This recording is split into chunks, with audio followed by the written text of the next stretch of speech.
పూరా లోకల్. నమస్తే, welcome to పూరా లోకల్. ప్రస్తుతం మనం హైదరాబాద్ కాంగ్రెస్ ఎస్టీ సెల్ మాజీ అధ్యక్షుడు ప్రతాప్ సింగ్ నాయక్ తోటి ఉన్నాము. ఢిల్లీలో మీ ముఖ్యమంత్రి బీజేపీలో ఉన్న బండారు దత్తాత్రేయ బీసీ కాబట్టి ఆయన్ని ఉపరాష్ట్రపతిగా చేస్తే బాగుంటుంది అని చెప్పడం జరిగింది. ఈ నేపథ్యంలో బీజేపీ వాళ్ళు కూడా మీ కాంగ్రెస్ పార్టీలో ఉన్న పొన్నం ప్రభాకర్, మహేష్ కుమార్ గౌడ్ ఇద్దరు బీసీలు కదా, వాళ్ళలో ఎవరినొకరిని ముఖ్యమంత్రిగా చేస్తే బాగుంటుంది అని చెప్పడం జరిగింది. ఎట్లా చూసారు ఆ వ్యాఖ్యల్ని? చూడండి, మా ముఖ్యమంత్రి రేవంత్ రెడ్డి గారు రెడ్డి సామాజిక వర్గానికి చెందిన వ్యక్తి అయినా కూడా బీసీల కోసం అలుపులేని పోరాటం చేస్తూ ముందుకెళ్తున్నారు. దీన్ని బీజేపీ వాళ్ళు హర్షించాల్సింది పోయి దానికి విమర్శిస్తే ఇక అంతకన్నా మూర్ఖులు ఎవరు లేరు. బీసీల కోసము మా ముఖ్యమంత్రి గారు ఆహర్నిశలు రాష్ట్రంలో కేంద్రంలో ప్రధానమంత్రిని కలుస్తూ, అమిత్ షాని కలుస్తూ, అయ్యా దీన్ని పార్లమెంట్లో ఆమోదించండి 42% అని చెప్పేసి అటు తన వాణిని ఢిల్లీలో మన తెలంగాణలో వినిపిస్తూ ఉంటే ఈ బుద్ధి లేని కొంతమంది బీజేపీ నాయకులు మరి బీసీలకు ఉపరాష్ట్రపతి చేయడం అని ప్రతిపాదిస్తే తప్పేమున్నది?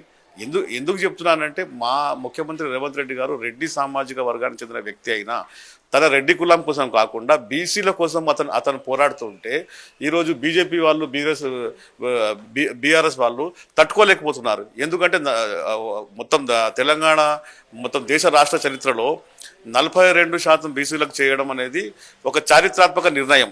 ఈ నిర్ణయాన్ని బీజేపీ వాళ్ళు, బీఆర్ఎస్ వాళ్ళు తట్టుకోలేక ఇట్లాంటి విమర్శలు చేస్తున్నారు.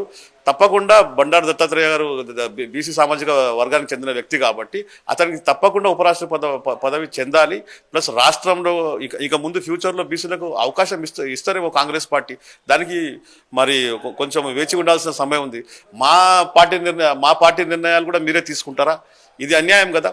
మేము బీసీలకు 42% ప్రకటించింది కాంగ్రెస్ పార్టీ. ఆ కాంగ్రెస్ పార్టీని హర్షించాల్సింది పోయి మల్లన్న అంటాడు నా వల్ల వచ్చింది, కవిత అంటది నా వల్ల వచ్చింది. మేము బీసీల కోసము మా ముఖ్యమంత్రి 42% మేము సర్వే చేయించి మళ్ళా అసెంబ్లీలో ప్రతిపాదిస్తే ఆ క్రెడిట్ మా ముఖ్యమంత్రికి దక్కాలి తప్ప ఈరోజు మల్లన్న నా వల్ల వచ్చింది, ఈరోజు కవిత నా వల్ల వచ్చిందని మాట్లాడుతున్నారు. ఇది తప్పు. గతంలో 28% 14% కుదించింది బీఆర్ఎస్ పార్టీ.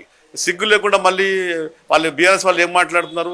నా వల్ల వచ్చిందని మాట్లాడుతున్నారు. ఇది తప్పు. ఈ మధ్య కౌశిక్ రెడ్డి బీఆర్ఎస్ బ్రోకర్గా మారిపోయాడు.